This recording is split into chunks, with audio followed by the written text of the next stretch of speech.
Bonjour à toutes et à tous, c'est RK. Aujourd'hui, nous nous retrouvons dans la 18e partie du cours sur la théorie de la mesure. Donc aujourd'hui, nous allons nous intéresser à un ensemble mesurable selon une mesure extérieure, volet 3. Rentrons alors dans le vif du sujet. Donc soit E non vide, et soit mu une mesure extérieure sur E, et soit A une partie de E. Démontrons alors que pour toute suite AN appartenant à P2 puissance grand N et pour tout N de N et pour toute partie B de E, mu de B est égal à mu de B inter N plus mu de B privé de AN et pour tout IJ de N2, I différent de J implique que AI inter AJ est vide, implique que pour toute partie B de E, mu de B inter l'union pour N appartenant à N des AN est égal à somme pour N appartenant à N des mu de B inter AN. Donc soit AN appartenant à P de E puissance N tel que pour tout N de N et pour toute partie B de E, mu de B est égal à mu de B inter AN plus mu de B privé de AN fixé. Et pour tout IJ de N2, I différent de J implique que AI inter AJ est vide. Donc soit B une partie de E quelconque. Donc montrons que pour tout cas de N, B inter l'union pour N appartenant à 0 k dN est inclus dans B inter l'union pour N appartenant à N DAN. Donc pour tout cas de N, l'union pour N appartenant à 0 k DAN est inclus dans l'union pour N appartenant à N DAN. Et donc, pour tout cas de N, B inter l'union pour N appartenant à 0 k DAN est inclus dans B inter l'union pour N appartenant à N DAN. Poursuivons la démonstration. Donc, pour tout cas de N, somme pour N appartenant à 0 k des mu de B inter à N est égal à mu de B inter l'union pour N appartenant à 0 k DAN.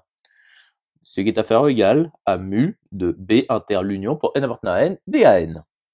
Or, pour tout N de N, mu de B inter à N est positif.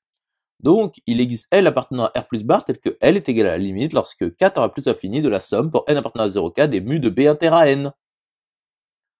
Poursuivons la démonstration.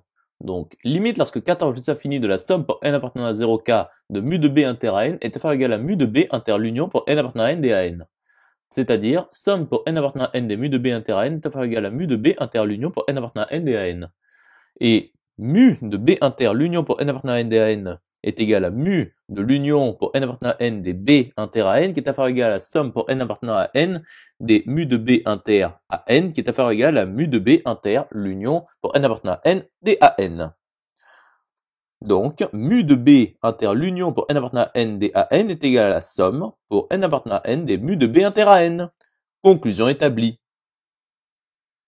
À présent, démontrons que pour toute partie d'A de E, pour toute partie de B de E, mu de B est égal à mu de B inter A plus mu de B privé de A implique que pour toute partie B de E, mu de B est égal à mu de B inter E privé de A plus mu de B privé de E privé de A.